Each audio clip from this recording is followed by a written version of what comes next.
welcome to another episode talking about Chipp Coffee Co. with Chipp Coffee. So today we are talking about this fabulous coffee, the Sitio Sao Pedro. It is a Brazilian coffee, it's a natural process, and it's been a little bit more developed in the roast profile. So we're going to start talking about that when we're brewing, and I'm also going to talk about the farm and the region and everything else whilst we're going through all this. So, to begin with, again, we are brewing with our cafetiere and V60. I had somebody ask me the other day, 30 grams of coffee, what does that actually look like if you don't have a scoop? So I've just tested it now. 3 heaped tablespoons will give you about 30 grams. It'll be near enough. I mean, I would recommend using scales if you can do, if you want to be quite accurate with it. I would recommend them. But yeah, about 3 heaped teaspoons if you don't have a scoop or anything else, that'll do the trick. And I don't know for the V60, I've not tested that, but I would assume probably about a tablespoon, a heaped tablespoon will give you about 17 grams there. Obviously the cafetiere needs a finer grind, no, a coarser grind, sorry. The V60 needs a finer grind than the cafetiere because, as we talked about on the last video, the cafetiere is a steeping brewing, so it's just sat there stewing in the heat, in the water, so it needs a little bit of a coarser grind to help that extraction. So, let's get brewing. So our kettle is boiled. I'm gonna get my stopwatch ready. Everything's weighed out, ground, ready to go. I'm just gonna start brewing this. Gonna get my timer going. Gonna get this on there. So again, we're going for about 500 ml with the cafetiere, so that's 60 grams to a litre ratio with that. That'll do it, and start a lap and get going with the V60. If you want a bit more of a detailed V60 video, I could probably do one. Again, I think like I've said before, there are more technical and detailed videos out there. Go search for James Hoffman and his V60 video, because that's really good. I mean, I've also done another V60 video earlier, sort of talking about basic brewing methods for that. Just coming up past our 30 seconds now, and I'm going to keep going. So, this is a great opportunity to talk about the coffees. So, Sitio Sao Pedro is a farm located in the Mantiqueira de Minas region of Brazil, near a small town of Lambari. It's run by a lovely lady called Dona Lourdes and her family. So Dona Lourdes and her family are part of a cooperative in the Mantiqueira de Minas region called Ama Café. And this is a really awesome cooperative because they are a group of about 60 smallholder farmers, all run by women. So it's a women's only, pretty much women's only cooperative mill. And it's been established for a couple of years. This is their second harvest that we're now on. And it's a wonderful cooperative and engagement because they're all sort of empowering one another for education, for better biodiversity within the region, and just help everybody's lives who are part of that cooperative. So it's a great coffee to sort of buy and be a part of, because it's got a really great story behind it. And Dona Lourdes, who runs that farm, Sitio Sao Pedro, they've got some fantastic coffees out of there. This is just one of several lots that they're doing, and it's really good. I really enjoyed this so far. I mean, when I was buying these, I had a few different Brazilian coffees on the cupping table, and I think there's about 3 that were really good, and I couldn't decide which one to go for, and it was the story of the Ama Café and Dona Lourdes that sold it to me, pretty much.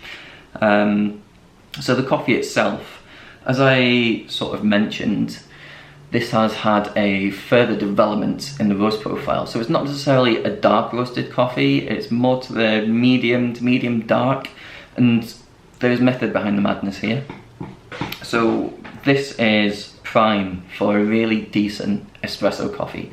It's a specialty coffee, it's scoring about 82 to 83. So it has loads of lovely balanced sweetness, a little bit of acidity in there, but it's not like a typical like high scoring Brazilian acidity. It's quite mellow in there. It's got a little bit of like almost malic red apple acidity, but it's mostly sort of cocoa, caramels, brown sugars.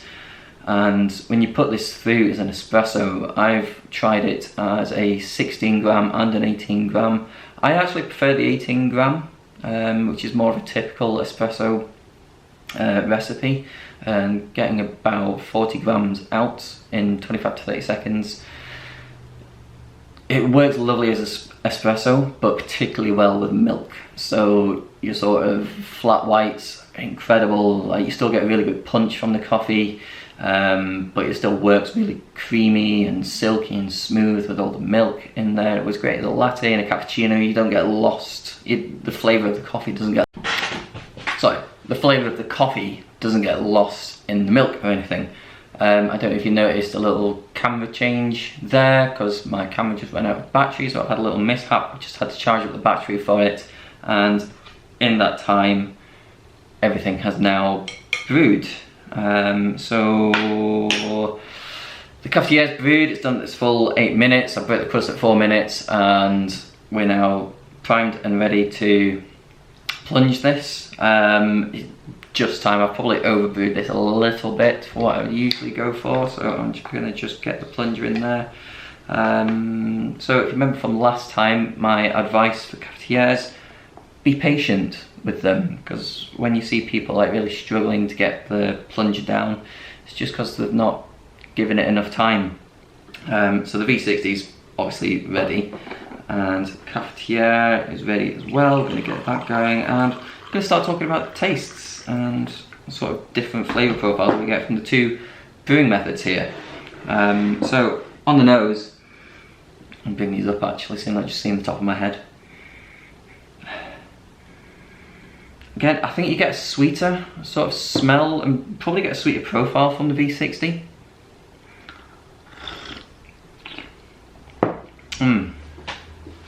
Oh, it is. It's lovely. It's so sweet. It's like those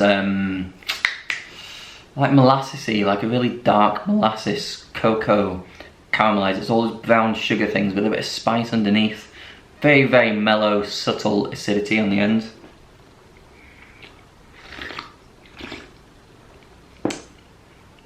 Okay, so they're actually quite different in the cafetiere to the V60. The cafetiere, you're getting a much more sweeter brew from that actually. You still get those sort of dark cocoa, chocolatey flavours in there. It's a bit more nutty as well, I think. Yeah, it's quite nutty, like peanutty, not peanuts, like roast peanut, almond, Brazil nut sort of things. Very sweet, very, very sweet.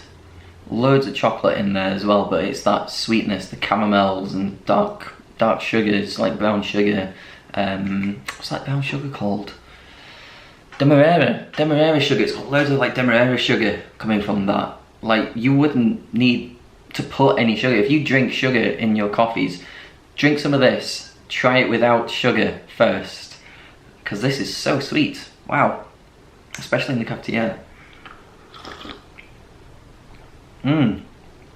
Yeah, the V60, it has sweetness, but it's a bit more on the cocoa front. Less nutty. Definitely on that cocoa, dark chocolates. I was eating some Peruvian dark chocolate last night actually. Like single origin stuff from, what's it called, Willie's Cocoa. And their single origin Peruvian, so raisiny. So I'm going off a little tangent there, but I was eating some last night and gave some to Beth, and she tried it and we were like, oh yeah, raisins. It was amazing. Anyway, so coffee. Yeah, cocoa. You get more of the acidity, more of that malic red apple acidity, but it's very subtle. It's not like a high scoring acidity where you'd get from like a 86 to 88 point Brazilian, where it's like, oh yeah, there's acidity and it's well balanced. It is a very balanced coffee, but it's less intense on the acidity, I think, just generally overall. But you get a bit more of the acidity through the V60 here. It's a great coffee. I would love to make some espressos here and do a bit of latte art and all that jazz, but I don't have an espresso machine. I'd love to get a little Linea Mini a little Lamazocco Lini Mini here one day. A lovely little yellow or white one in the corner. Beautiful, so Lamazocco, hit me up. I won't be able to afford it for a while. But yes, I really recommend this as espresso. We've had a few guys taking it for their espresso now. Got a meet tomorrow, a guy called Jason that I'm really looking forward to. Gonna do some cupping, some tasting. We're gonna try this through the Lamazocco espresso machines, because we're over at the Lamazocco Leeds office to do some tasting. So if you do want to do a tasting with us and you're inquiring about wholesale, get in touch. We'll do a cupping with you. It'll probably be at the Lamazocco office in Leeds, and it will be awesome.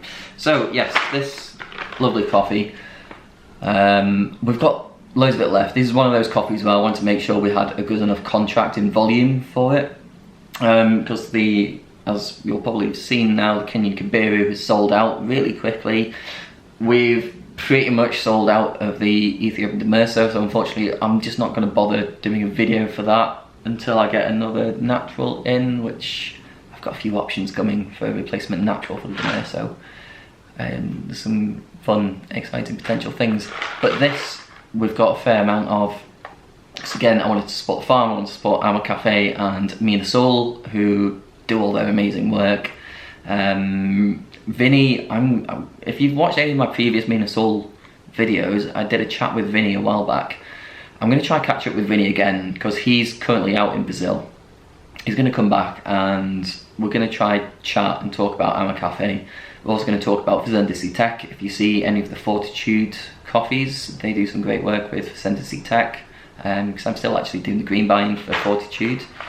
And I think next year, potentially when the Sitio Sao Pedro runs out, I'm gonna look to maybe buy the Fazenda Tech lots that are scoring lower than the lots that Fortitude will have, because they go for like really high scoring lots, all those experimental weird sugarcane fermentation stuff. And we're gonna go for some probably fermentation, maybe not sugarcane, but maybe some anaerobic natural fermentations that are scoring 82 to 83, and again do a similar roast profile to this, so it'll work really well as espresso. Because I really like the guys at Fazenda Tech, Marcio, who pretty much runs it. He's awesome, and we're going to be talking to him because they've had some struggles with their crop and their harvest this year, so it's really good to support them in a situation like that. So yeah, I think that's pretty much it for this video. I'm really enjoying both of these coffees. I can't decide which brewing method I prefer. I think if you enjoy your coffees with milk, I'd maybe go for the cafetiere. I think that sweetness that you get from the brewing method is going to really come through with milk. It's going to have a really sweet, milky, beautiful coffee. If you're brewing V60, try keep it black, because that acidity is really lovely. It's very subtle.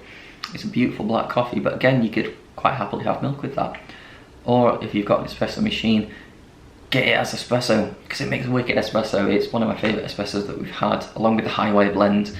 I think we'll be talking about high wire next, in the next few weeks, because that's been going down really well. Cool, that's it. I've got to sign off now as well. Let's get brewing. I need to do a bit more with that, don't I? Yeah. Anyway, I'll see you for the next one. Let's get brewing. See you later.